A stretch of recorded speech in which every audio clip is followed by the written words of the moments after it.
Okay, so we're just finishing up with our last thoughts on creation myths around the world. So we're seeing maybe some similar themes to the ones in Hesiod's creation myth and theogony, but maybe we can also see some more that are similar to the ages and the ideas in myths. If we look at Hindu mythology, there's very often an idea of creation and destruction, many different cycles, that the world is created and then eventually destroyed. A lot of times the arc goes something like human beings are created and they're perfect, um, or and then they get worse over time. Or sometimes it's like human beings start off bad, but then they get better. In one creation myth cycle, uh, the way it goes is that human beings start off as very small and very evil, horrible little tiny people, and then they get a little taller and they get a little better, and then they get a little taller after that until eventually they're giants by our standards, and then eventually they're perfect, beautiful giants, and they live longer and longer lives, and they're very happy, and their lives are just perfectly blessed, and they're very kind to one another. And then they reach a critical sort of apex, and then they get and things become harder, and they're like a little less nice, and they're a little less good, and then they creep back down to being bad until eventually they're tiny, horrible people again. And then at that point, the world is destroyed and has to be created again. And then the world is created again. We start all over and we go through the cycle of getting better and worse. And that's called the kalpa, is 1 unit of time. And it just goes in a circle forever, which is pretty interesting. And I'm afraid I've got some bad news, is we are actually on the downward side of the cycle officially. We are smaller than our beautiful, giant, noble, kind ancestors, and it's just going to get worse from here. We're just going to get smaller and turn into real jerks. But eventually the world will be destroyed. So I don't know how you feel about that story, but some interesting things to think about. So that's some aspects of the Hindu and Jain traditions which are interrelated. Now, not everyone necessarily believes in that story because there are many creation myths. Another, the theogony, is the cosmic egg. That originally the world is all just one egg and it hatches. And maybe the yolk becomes the sun and the white of the egg becomes the moon. And then the egg is hatched and now here's our universe. But on the other hand, the egg can hatch and then maybe the universe is destroyed, and then another egg comes from the ruins of that. So there's a lot of mysticism around these ideas and this sort of theme of destruction. But if we were to look at all the different themes that we've been looking at so far, what have we seen? Very often we start off with the world all being one thing. Often it's very dark. Sometimes there's an ocean or this churning chaos or a void. And then from everything being one, like this egg that hatches, we have this division into duality, which often comes up, and one into many. But it's interesting that we see so much of this theme of, this primordial couple coming along. That's kind of that theme of duality too, whether that's the first man and first woman, whether that's earth and sky in whatever form. We see also the duality in Adam and Eve, which we're going to look at next time. And so we kind of go from a pattern of like one to two to many. And so we go from the one, and then there's a duality, and then it goes on. But the Native American ones are more subtle with it. We do have primordial couples, but we don't start off from absolute zero. We have the people of the air, or a previous generation of gods, or something like that. And eventually we go from this sort of chaotic state to modern civilization, and we start laying down the rules of modern civilization, what you should do or not do, kind of implying that if things go badly or you do the wrong things, maybe that's a reason the world will be destroyed. And it seems like very often the gods take multiple tries to create the world, or there's multiple worlds, or human beings go through multiple stages. That seems to be a very common theme. And often this again is connected to this morality and the values of that particular society. But we also have these themes of fertility. We have these themes of mothers and fathers.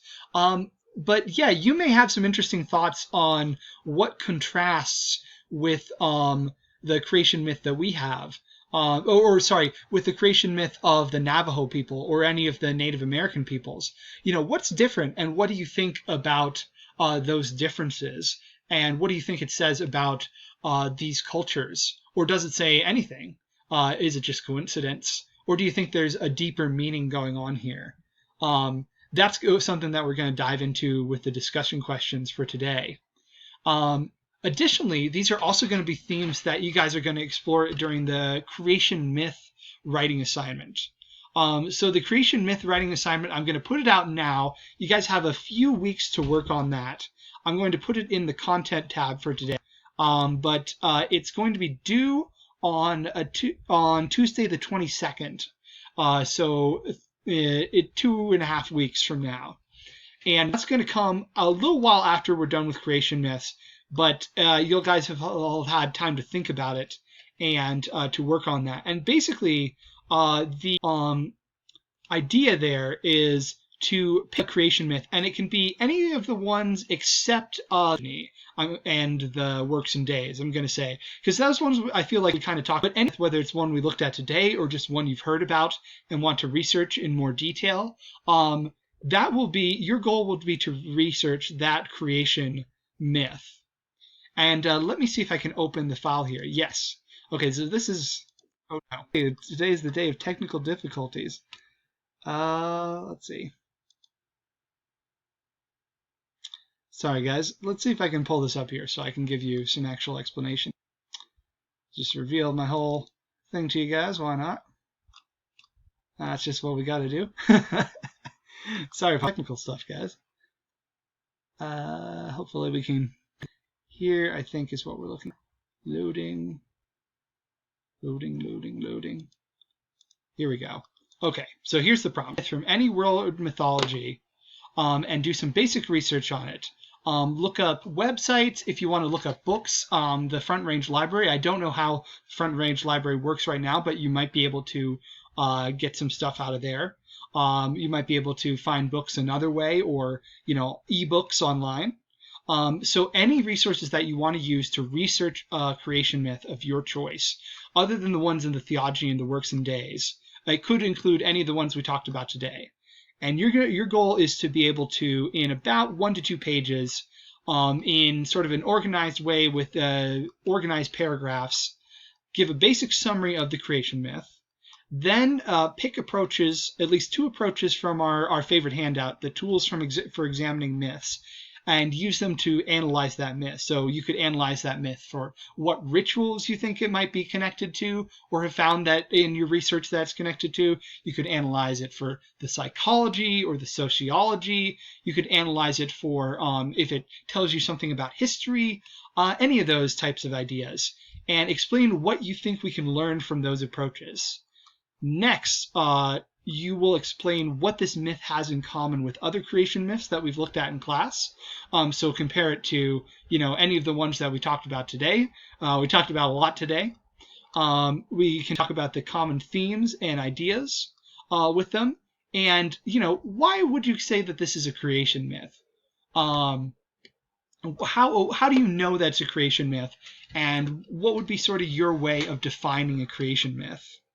And then, of course, lastly and most importantly, list your sources in any kind of detailed works cited format, whether that's MLA, APA, Chicago style, doesn't matter, just so long as you give some kind of indication of where you got your ideas about this story, and make it clear so that somebody else could come and take a look at what you've written and go back and find them out, find out what those guys were originally saying.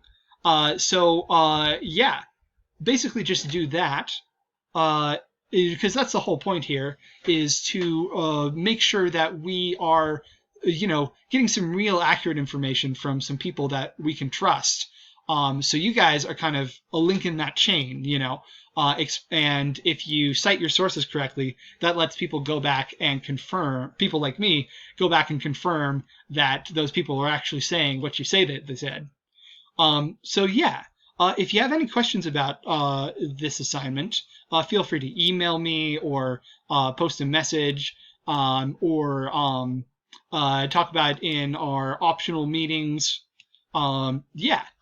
But yeah, basically this is going to be pretty straightforward. But the nice thing is that I'm going to give you guys an opportunity to revise this. So we'll start off with a basic version of this, and then later you guys will be able to get feedback from your classmates, and then you'll use that feedback to tweak the assignment. And the goal of that is to give you guys practice at writing and to develop your skills a little bit more as writers, and researchers of these types of papers.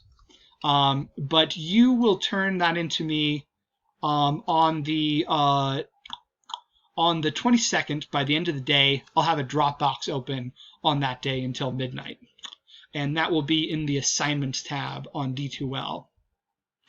I think that's it. I think that's everything I wanted to say about creation myths today. I will meet some of you, whoever can make it, in the optional discussion thing. And if you have any questions, get in touch with me, and we can talk about some of this next time as well. All right. And let's see. Once again, it's not giving me the... See if I can figure that out. I'll try to figure that out. If not, we'll just run out the clock.